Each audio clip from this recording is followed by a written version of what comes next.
welcome to another edition of Triad Today. But first we start out with a very innovative person who's doing lots to help a lot of people. J-Paul, director. Let's meet Scott Silknetter. He's president and founder of R.O.S. Therapy Systems. Welcome, Scott. Thanks, Jim. Thanks for having me on. First, very quickly, what is R.O.S. Therapy Systems? What does that mean? It is our company. R.O.S. is that some? Those are my father's initials. I started this company. It began as a product, a backyard product for him, and it turned into a company that that creates this. It's an entertainment and activity system. An entertainment. Now we're not talking about, you know, watching Hollywood movies. Entertainment and activity for folks that really have special needs and developmental problems. We're going to show you an example of this, but we also have some footage that Jay's going to show, I think, throughout the segment of some people using this. Now, before we get too much into what it is, what gave you the impetus for starting this company?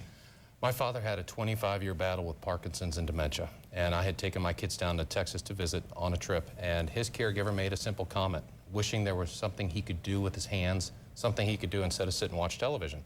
And as I got online looking for something, all I could find were things that looked like they were for kids, which he would not do, or things that he physically couldn't hold anymore. Right. So we sat at the kitchen table, sketched up what I wanted to make, and the kids and I made it in the backyard when we got home. Now, let me try to tilt this toward the camera. Richard, I don't know if you guys can see this. I know there's a whiteboard, but it looks like a sort of a game thing. But now, what does this do? How can this help folks who have developmental problems, or they have Parkinson's, or they need to work on their occupational skill?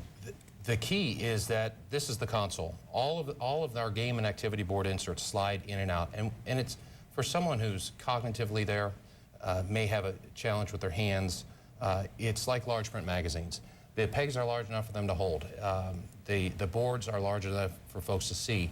And we've got 40 different activity boards now. They all slide in and out, so you can pick and choose a game. Oh, that's great. To a person's and needs. This is great, too, because, you know, my mom is going through some things like this, too. And this is the right size. You can put it right on a table next to a hospital bed or whatever you need. It's just great. I can't show you all the 40 different games, but just rest assured, folks, this is a great thing. It's not just a fun thing, but it's a great thing to try to help folks who need to keep their functions working, especially with a hand-eye coordination. And again, as you said, people that they may have some cognitive skills there, but not able to do some of the things with smaller pieces.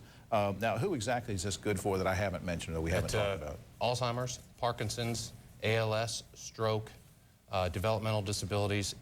Really anyone whose body just isn't what it used to be.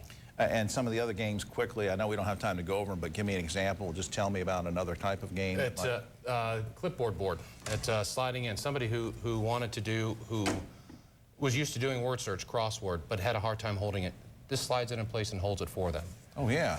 Okay. Tic-tac-toe for when the grandkids come visit. Oh, yeah. Okay. See, this is large, and they can really maneuver around that. Now, you were telling me in an email that you've got some licensing agreements with some famous organizations. What's that all about? It started with wanting to find something that somebody recognizes. I wanted the images that folks would want to engage with. My father was a race fan, so it started with Richard Childress Racing, and sure. I made phone calls and went down. And Mr. Childress and Mike Brown helped me. They gave me the opportunity to use the number 3 car, Dale Earnhardt's car. Dale Earnhardt's car. Pit Road Maze. Absolutely. Is an activity that, and again, I know it's hard for you folks to see it at home, but you have a website that they can see these things more. We do. You also have a licensing agreement with what, Elvis Presley? Elvis Presley. We took his album covers and we turned them into custom puzzles. Look, I'm telling you, I've been through this with a couple of parents, and I just can't tell you how grateful I am for what you're doing for folks. Thank you. Let me put up some information on screen, the website, rostherapysystems.com, and I think your number is 855-1047. Is that correct? That is correct. Folks, please look into this. Please go to the website. You may not know that you need something like this yet, but check it out now because you probably will. Scott, thanks for everything. Thank you very much. All right, man. Appreciate it.